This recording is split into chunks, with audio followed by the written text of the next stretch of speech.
구약성경 439페이지 사무엘상 18장 6절에서 9절까지의 말씀. 자, 우리 한 목소리로 같이 읽겠습니다. 시작.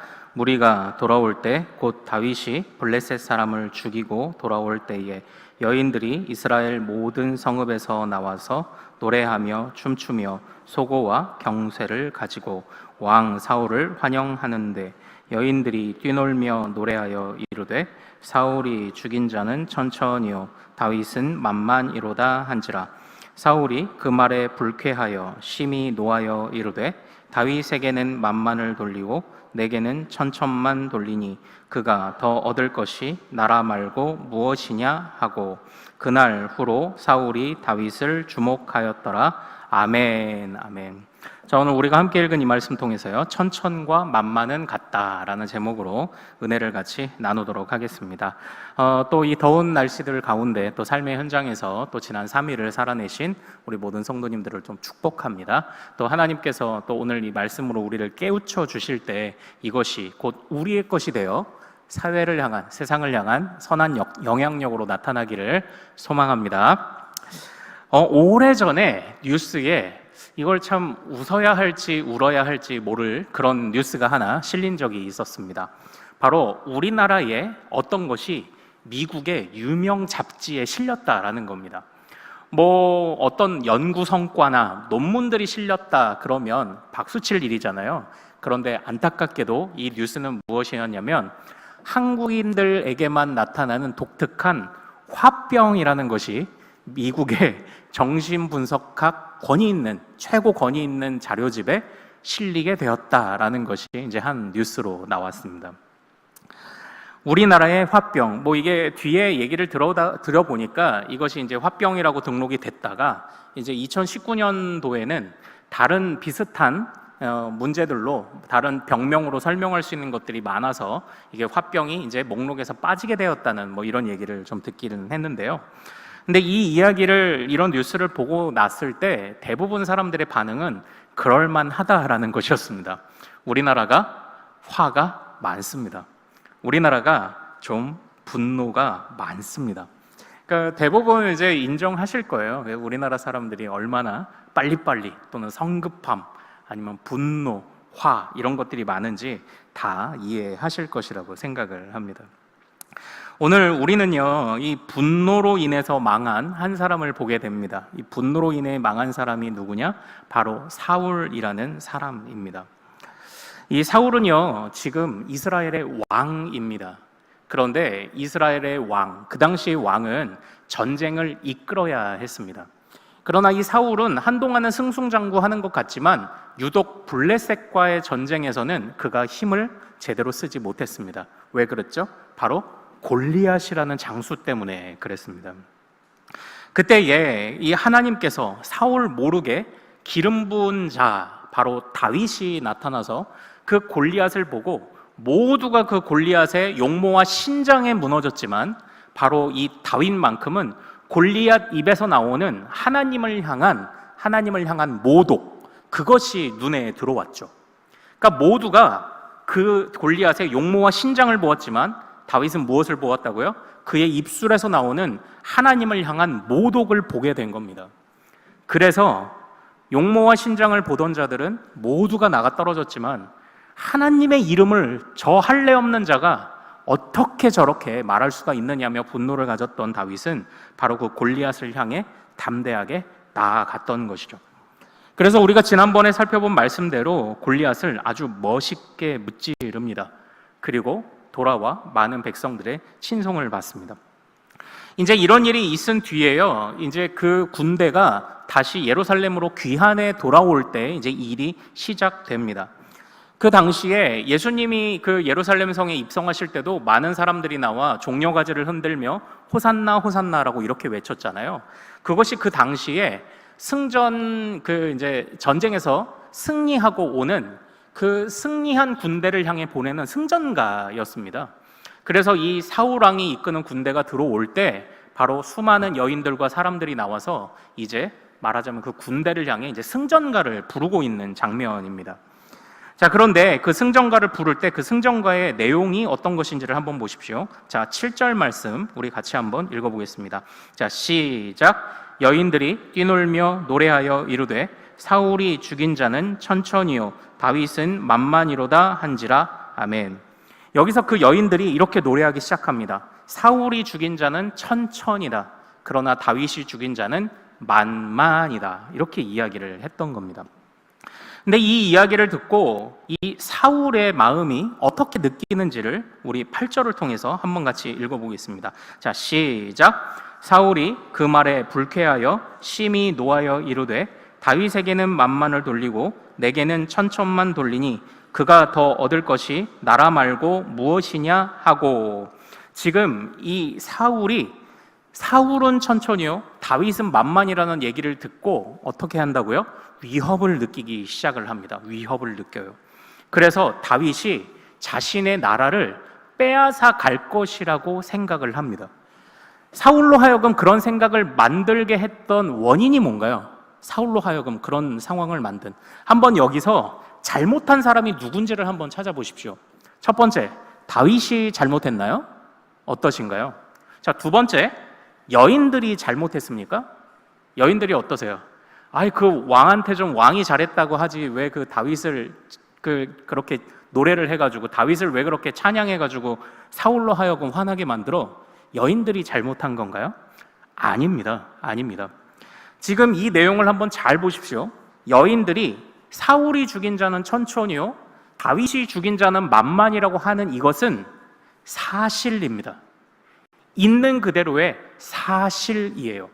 사실이라는 건 있었던 일 그대로를 묘사하는 겁니다.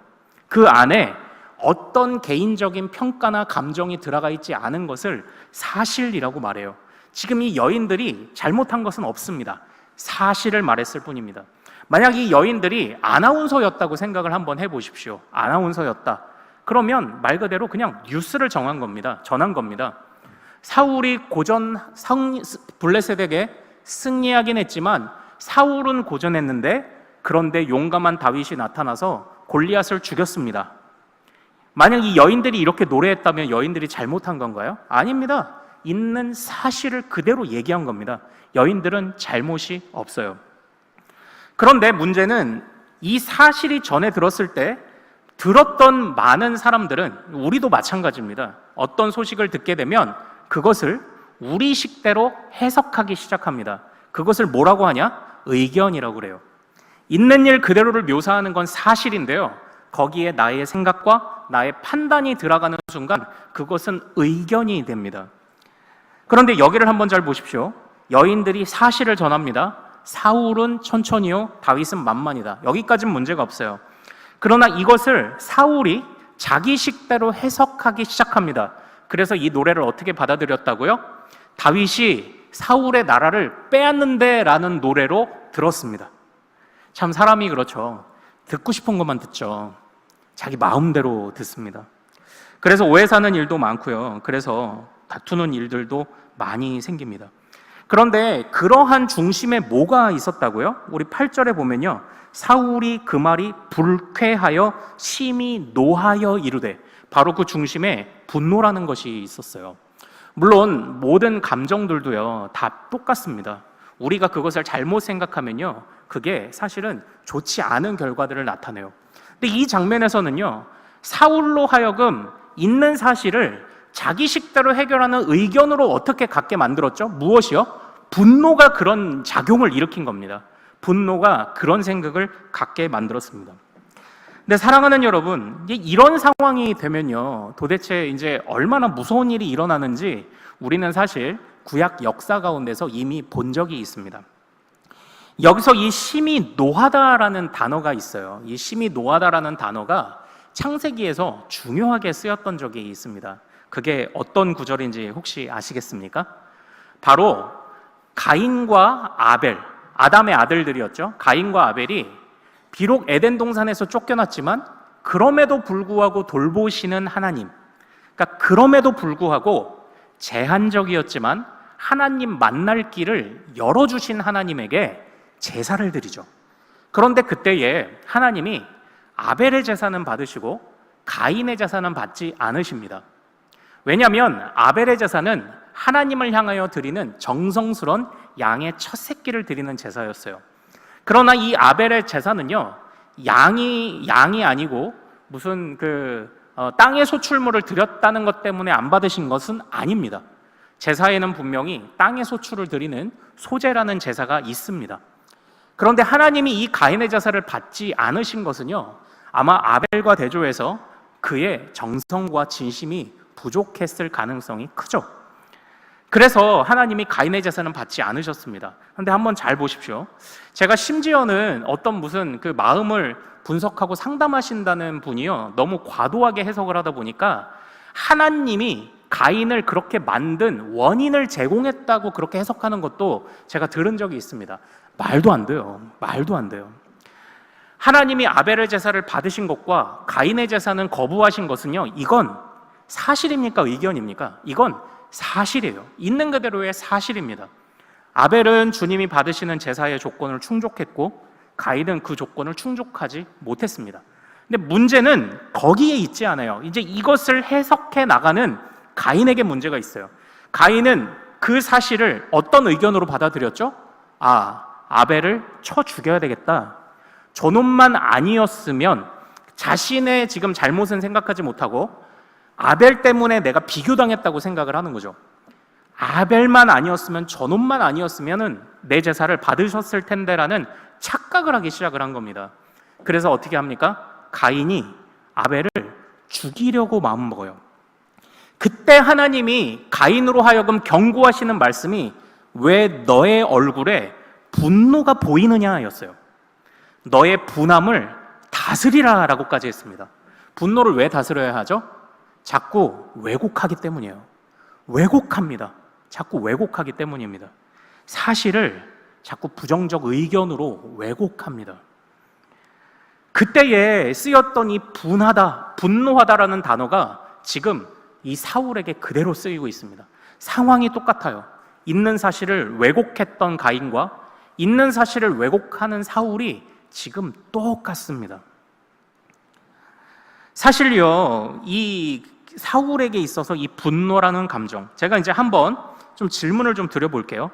그렇다면 이 분노라는 감정이 나쁜 것인가요? 이 분노라는 감정이 나쁜 것입니까? 이 분노라는 감정이 어떻게 생각하시나요? 분노라는 감정이 나쁜 건가요? 아닙니다. 아닙니다. 제가 이제 오래전에도 이제 드렸던 말씀인데요. 제가 이제 모교회, 제가 고등학생 때 이제 제 모교회에서 고등부 부장집사님의 의지로 드럼을 들여놨어요. 그랬더니 교회에서는 난리가 나기 시작했습니다.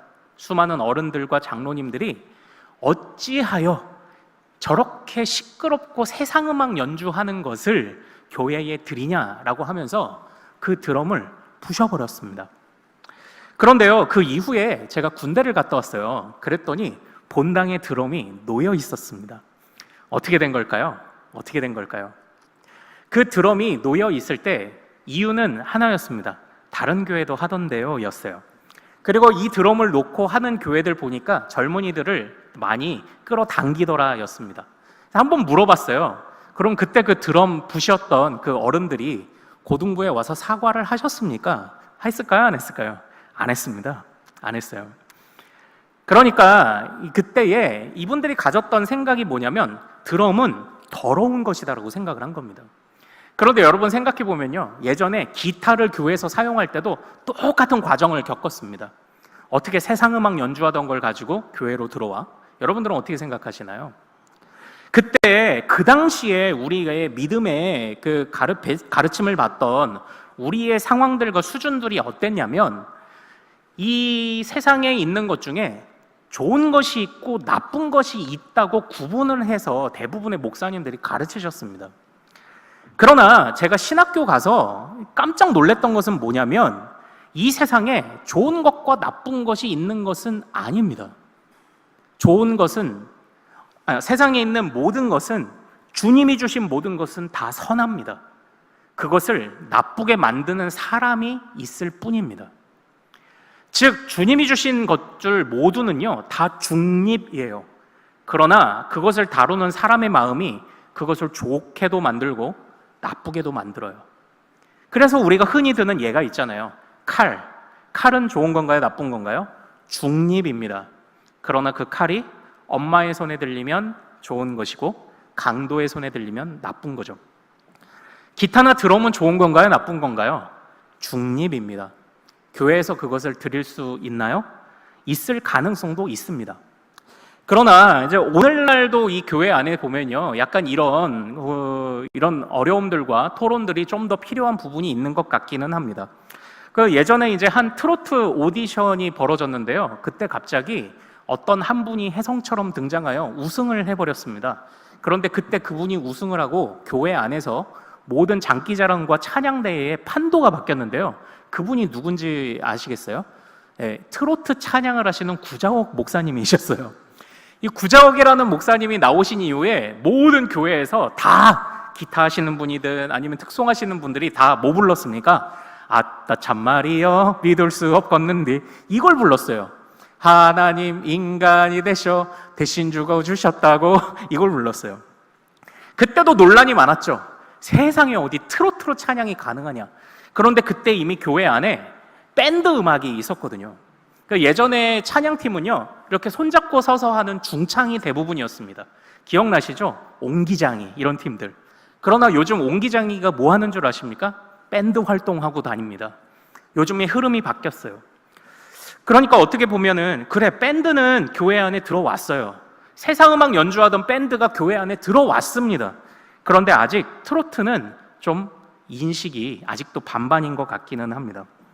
또 어떤 대학생 선교단체, 진짜 보수적이라고 이름난 선교단체의 수련회에서 테크노 음악을 연주하는 DJ가 와서 테크노 음악을 찬양으로 연주를 하기 시작을 했대요. 그걸 보고 또 찬반의 소리들이 있었습니다. 테크노로 과연 찬양이 가능하냐? 네. 테크노 음악 아세요? 테크노 음악 아세요? 삐삐삐삐삐삐삐 하는 이거 아십니까? 네.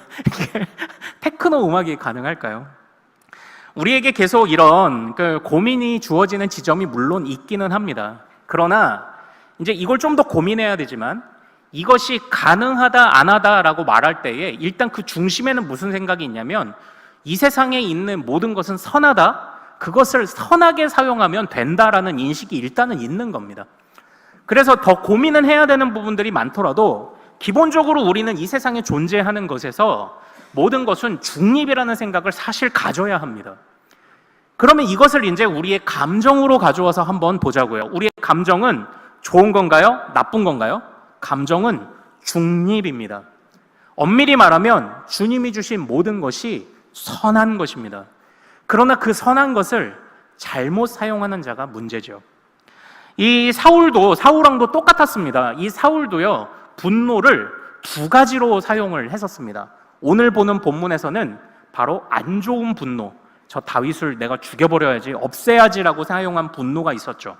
자, 그러나 우리 사랑하는 성도님들, 자, 우리 한번 11장으로 한번 가볼까요? 자, 11장 6절로 한번 가보겠습니다. 자, 18장을 표시해 두시고 11장 6절로 한번 가보죠.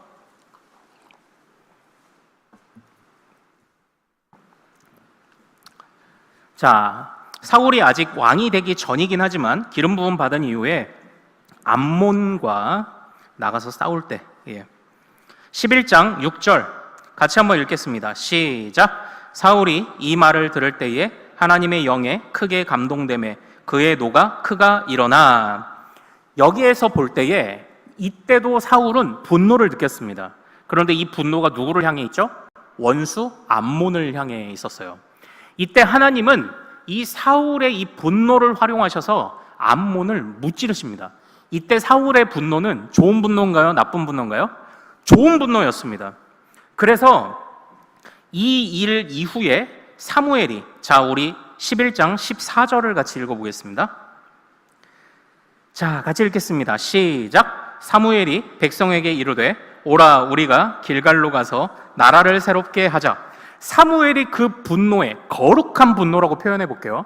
거룩한 분노에 찬 사울을 보면서 나름 희망을 가진 거예요. 그래서 말합니다. 가자. 우리가 길갈에서 나라를 새롭게 하자. 그래서 길갈에서 사울을 왕으로 세웁니다. 이 분노라는 감정은 동일했습니다. 이때에는 사울은 분노를 거룩하게 썼어요. 그러나 18장에 와서는 이 분노라는 감정을 샘을 내는 데에, 그리고 다윗을 향해 미움을 갖는 데에 이 분노를 사용한 겁니다. 다윗이 내 나라를, 이전에 분노하던 사울은요, 나라를 세울 수 있을 것처럼 여겼어요. 그러나 지금 이 18장의 사울은요, 내 나라를 뺏길까봐 전전긍긍하는 미련한 분노를 하고 있는 그런 사람들이다라는 것입니다. 사랑하는 여러분, 그러니까 여러분들은 어떠신가요? 뭐 분노뿐만 아니라 다른 모든 감정이 다 그렇습니다. 이게 웃지 말아야 될 때 웃는 것, 그것도 이제 문제겠죠. 예. 상황이 심각한데 거기서 혼자 웃고 있으면 어떻게 될까요? 예. 또 모두가 울고 있는데 거기서 혼자 웃는다면, 예. 모두가 기뻐하는데 혼자 운다면 그런 것도 문제겠죠. 그러나 중요한 것은 그런 우리의 이 감정이라는 거, 사실 이 감정이 일어나는 자리가 어딘가요? 여호와께서 중심을 보신다고 할 때에 그 중심, 그 마음에서 우리의 감정이 일어납니다. 이 중심은 단순한 마음을 넘어서 우리의 믿음이 고백되고 주님을 향한 신뢰와 의지가 불타는 자리가 이 감정이자 중심입니다. 마음이에요, 성경이 말하는. 그런데 이 중심이 고장나기 시작을 하니까 잘못 해석을 하기 시작하는 거예요. 사랑하는 여러분, 여러분들은 어떠신가요? 잘 해석하고 계십니까? 사실은 사실로 받아들일 필요가 있습니다. 그러나 의견에 관해서는 우리가 말을 할 때도, 그것을 받아들일 때도 좀 주의해야 할 필요가 있어요. 그런데 있는 그대로 받아들이는 게 참 얼마나 어렵습니까? 그리고 그것을 있는 만큼만 설명하는 것이 참 얼마나 어렵습니까? 참 우리의 마음이 참 중심이 잡히지 않으면 얼마나 큰 문제들을 만들어내는지 오늘 우리는 이 본문을 통해 보게 됩니다.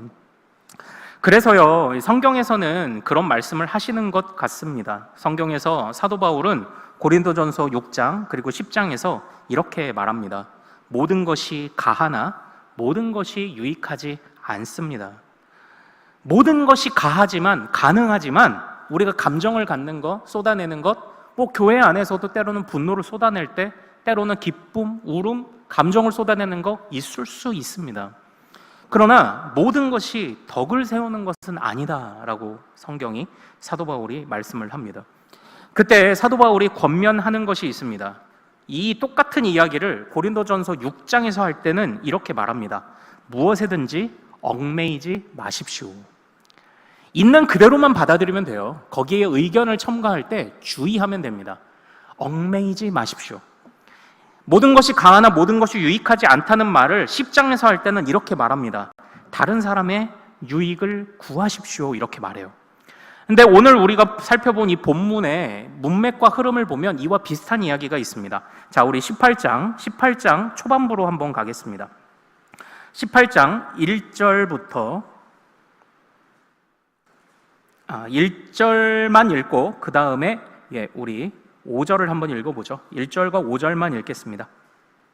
자, 1절을 먼저 읽죠. 자, 시작. 다윗이 사울에게 말하기를 마침에 요나단의 마음이 다윗의 마음과 하나가 되어 요나단이 그를 자기 생명같이 사랑하니라. 5절이요.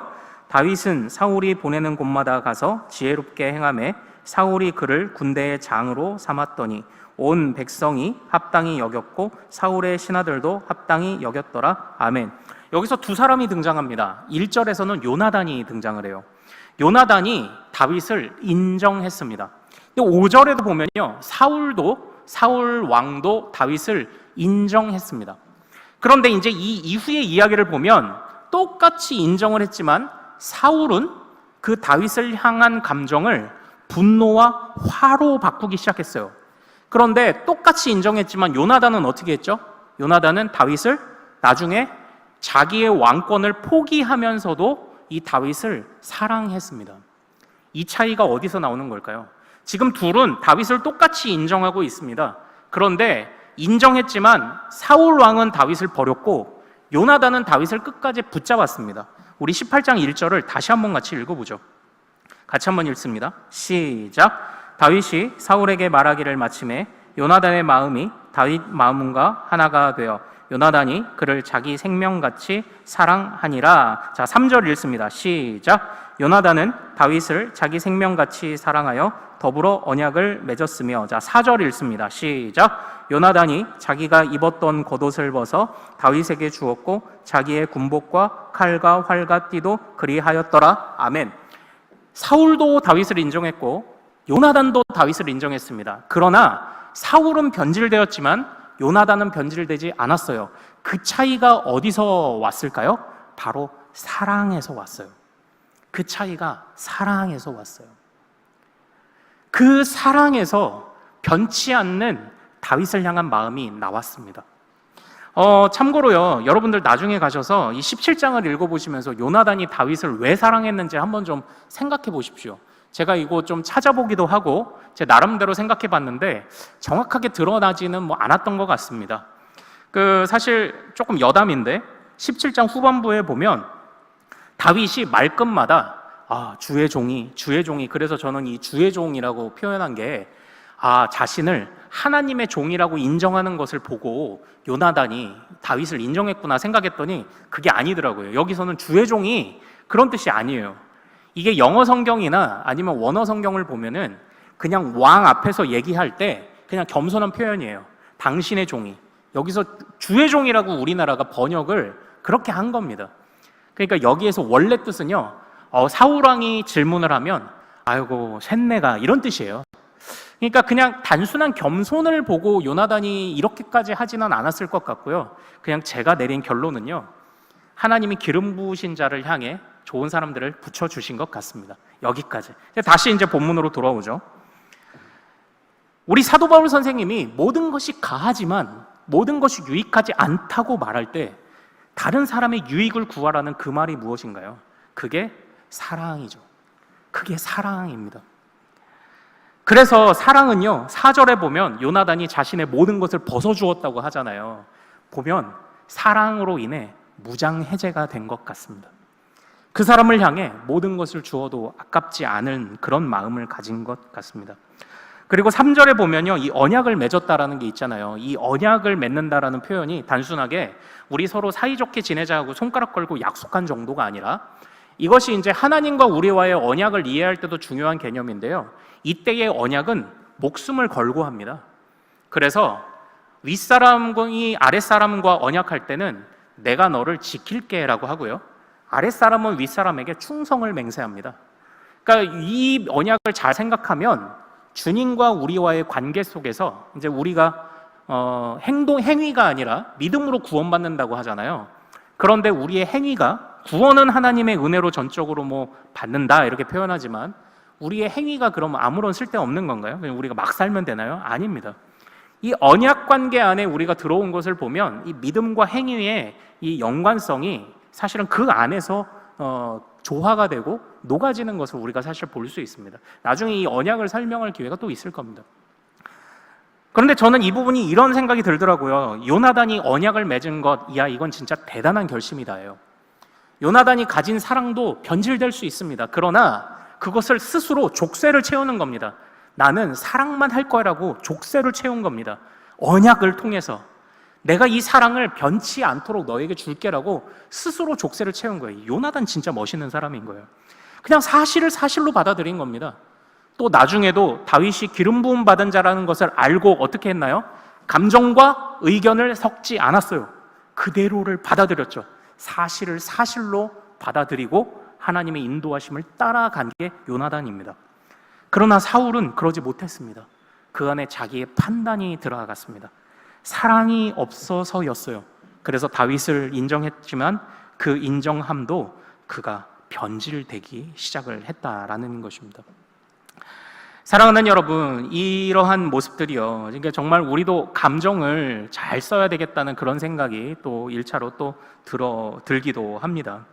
그래서요, 그 연세대 이제 신학과에서 그 상담을 가르치시는 우리 권수경 교수님이라는 분이 이제 계시는데요.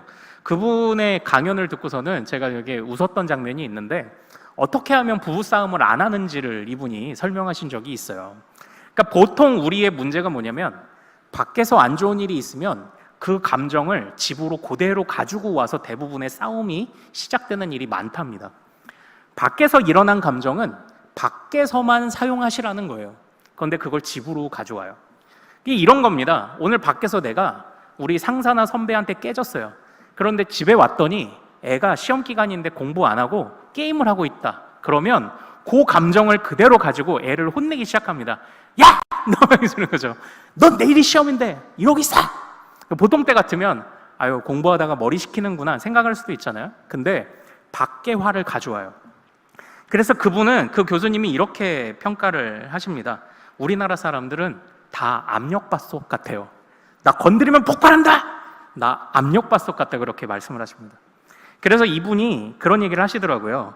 압력 예고제를 해보랍니다. 예. 그래서 자기만의 사인이 있으면 좋다는 건데, 그래서 이제 퇴근하는 남편, 만약 남편이 이제 퇴근을 한다면 내가 오늘 압력이 좀 차는 날이다 그러면 넥타이를 거꾸로 메고 이렇게 들어가기로 약속한 부부가 있대요. 그러면 거꾸로 메고 들어오잖아요. 그러면 가족 중에 가족들이 한동안 안 건드린답니다. 왜? 김이 좀 빠져야 되잖아요. 우리가 압력솥이 치카치카 하는데 이거 열 수 있나요? 못 열죠. 예. 열려고 하면은 빵 터져버리는데 어떡합니까? 그러니까 이거 뒤집어 들고 오면, 그리고 또 어떤 아내는요, 예, 머리에 하고 갔던 핀을 이 옷깃에 꽂고 오면 그런 게 사인이 되기도 하고, 또 혹시 집안에서 누군가가 이 압력이 차올랐다 하면은 입구나 현관 같은 데에 보통 이제 꼽혀있던 꽃병의 꽃을 이렇게 빼놓는다든지 뭐 이런 사인을 하면서 나 오늘 압력이 좀 있어를 서로 예고하면 좀 도움이 된다고 또 이야기를 합니다. 뭐 그런 것도 한번 사용해 보세요. 어떨지 모르겠습니다. 그런데 이제 중요한 것은요, 사실 그거죠. 어쨌든 우리 안에 있는 감정조차도 우리가 주님 앞에 거룩하게 드릴 수 있는가를 사실 항상 물어야 할 것입니다. 지난주에 우리는요, 갑옷이냐 하나님이냐, 골리앗을 향해 나아갈 때 갑옷이냐 하나님이냐, 이 말씀을 살펴보았습니다. 그때 제가 내린 결론이 무엇인가요? 그 순간은 하나님이었습니다. 하나님이어야만 했습니다. 그래서 다윗은 갑옷을 벗었죠. 그러나 이것이 우리가 기도만 하고 또는 교회만 나오고 세상에 있는 실력과 학습과 공부하는 데에 무언가 기술을 익히고 하는 데에 소홀해도 된다는 것을 의미하는 것이 아니라고 했습니다. 제가 내린 결론이 뭐였습니까? 하나님이 갑옷을 요구하시면 갑옷을 입고 나아가고요, 하나님이 하나님의 이름을 가지고 나아가라고 하면 그걸 가지고 나아가면 됩니다. 다윗이 나아가야 했던 그때는 하나님의 이름이 필요했던 거예요. 그래서 우리는 다 갖추어야 합니다. 실력과 영성을 다 갖추어야 돼요. 그래서 주님이 우리에게 무엇을 원하시든지 실력을 원하실 때는 실력으로 영광을 돌리고 영성으로 영광을 돌리기 원하실 때는 영성을 쓰는 겁니다. 우리의 분노나 우리의 감정도 마찬가지죠. 그것이 잘 준비되어야 합니다. 그것이 우리 안에 사랑으로 잘 다독거려져야 합니다. 그래서 주님이 원하실 때 그것을 사용해야죠. 거룩한 분노 없이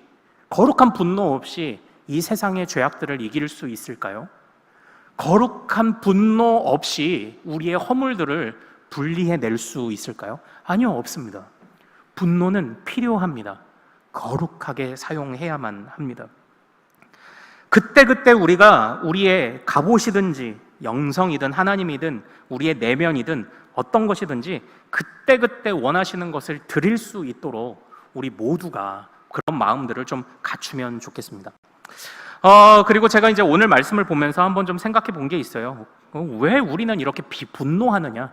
그렇다면 이 분노가 왜 이렇게 왜곡될까? 예, 딱 보니까요, 이게 샘내는 마음 때문에 오늘 그런 것 같습니다. 우리 안에 있는 분노에 많은 원인들이 있을 겁니다. 그런데 이 샘내다 보면 오늘 한번 보십시오. 천천과 만만, 그것에 관해서 샘냈죠. 샘내니까 분노가 왜곡됩니다. 감정이 왜곡되니까 엉뚱하게 해석을 하고 한 생명을 위협하게 됩니다. 뭐 똑같습니다. 이 샘내는 것이라는 거, 이 샘을 내지 않으면 사실 사랑이 불가능합니다. 사랑이라는 것은 욕망이라고 말씀드렸죠. 욕망도 나쁘게 쓰면 나쁘지만 좋게 쓰면 사랑이 됩니다. 내 자식, 내 아이, 나의 가족이라는 욕망이 없다면, 이 거룩한 욕망이 없다면 사랑이 되겠습니까? 안 됩니다. 내 아이가 어디서 맞고 왔는데 그냥 좋은 게 좋은 거다 하고 하고 있을까요? 아니요. 내 아이에 대한 거룩한 욕망이 일어나야 쳐들어가서 내 아이 혼내준 애들 가서 처단하고 오는 겁니다. 욕망은 주님이 주신 좋은 감정입니다. 그것을 잘못 사용하니까 문제죠. 샘내는 것도 마찬가지입니다. 잘 쓰면 주님을 향한, 주님을 따라가고자 하는 열망이 됩니다. 그러나 안 되면 분노를 유발합니다. 안 되면 엉뚱한 해석을 합니다. 안 되면 사람을 위협합니다. 사랑하는 여러분, 우리 안에서요, 주님이 사울은 왜 천천이었을까요? 그냥 하나님이 그를 그 정도로 쓰시기 했기 때문입니다. 다윗은 왜 만만이었을까요? 하나님이 그렇게 쓰시기로 했기 때문입니다. 이런 마음은 오늘날 우리들에게 참 필요한 것 같습니다. 우리 자녀들에게 필요하죠. 얘들아, 비교하지 마라. 비교하지 마라. 하나님이 너에게 맡기신 일들이 있다. 비교하지 마라. 이런 비교를 자꾸 하다 보면 교회는 어떻게 무너지는지 아십니까? 교회의 지체됨을 상실합니다. 모두가 다 손이어야 한다고 말합니다. 누가 발을 하죠? 누가 귀를 합니까? 누가 코를 해요? 누가 눈을 하죠? 모두가 다 손인데. 어떤 분이요 그런 얘기를 하세요. 유튜브에 이제 어떤 청년이 요즘 그런 채널들이 많더라고요. 이 가나안 성도, 그러니까 교회는 안 나가지만 신앙에 관심은 있는 성도들이 유튜브 채널들을 그렇게 많이 개설을 하더라고요. 그리고 우연히 그 채널들을 봤는데 밑에 댓글이 뭐라고 쓰였는지 아십니까? 교회는 내성적인 사람은 살아남기 힘든 조직입니다. 이렇게 썼는데 공감이 되더라는 거죠. 예. 어떻습니까? 교회는 열정이 필요하죠. 교회는 뜨거워야 되죠. 교회는 막 전진해야 됩니다. 나가서 싸워야 됩니다. 내성적인 사람은 살아남기 힘든 구조입니다. 우리가 한번 좀 이런 이야기들을 생각해 볼 필요가 있습니다. 우리가 지체입니까? 우리가 지체인가요? 저 사람의 손됨과 발됨을, 나와 다름을 인정하고 있습니까? 그것을 인정할 때 서로의 노력이 필요합니다. 사실로 받아들여 주십시오. 그리고 사실로 판단하십시오. 의견을 섞을 때는 주의하십시오. 그러면 그 사람을 향해 조금 너그러운 마음이 생길 수 있을 것입니다. 모두가 똑같기를 바라는 것은요, 진짜 교회의 지체됨을 해치는 겁니다. 그러다 보면 따라가는 사람, 못 따라가는 사람이 자연스럽게 생기죠. 어색한데 어떻게 따라가요? 어색한데. 그러다 보면은 누군가를 비난합니다. 또 누군가를 샘을 내게 됩니다. 그러다 보면 감정이 왜곡되고요, 엉뚱하게 해석하고요, 그러다 보면 뚜껑이 열리기 시작하는 겁니다. 그러면 교회는 계속 싸우는 교회가 되죠.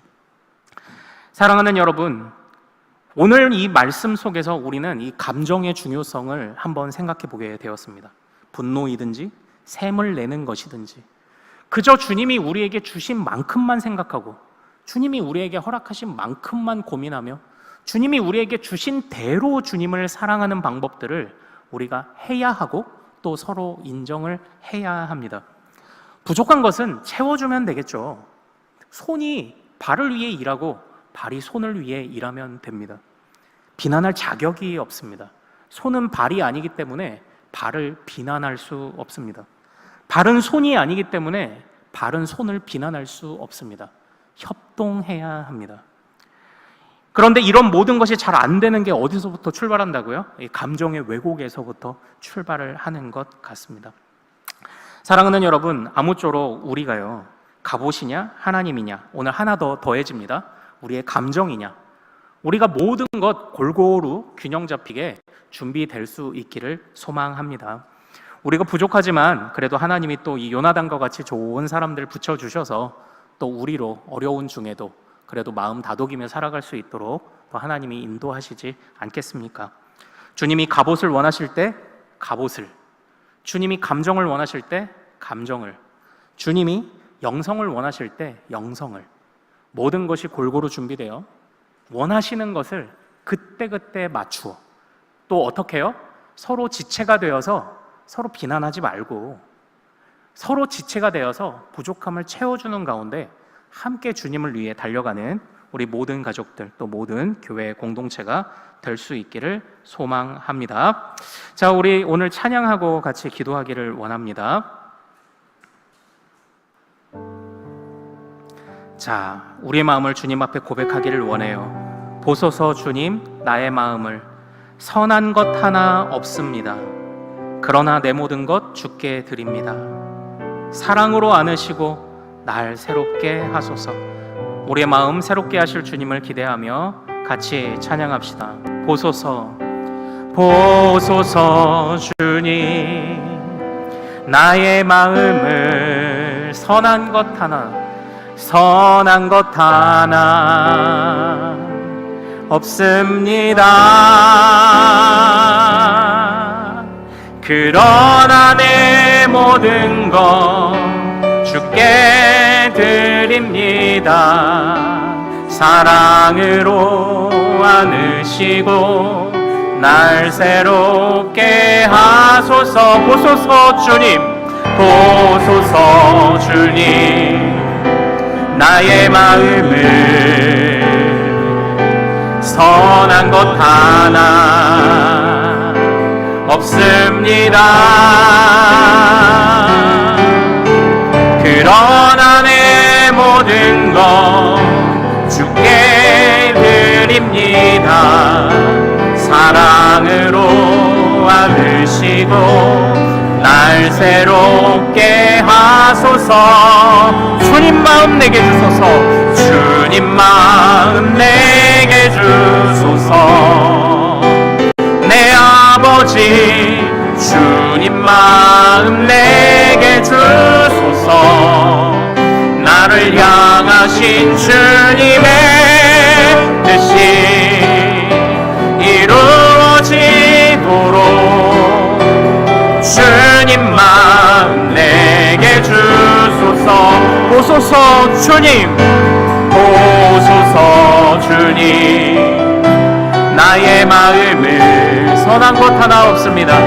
선한 것 하나 없습니다.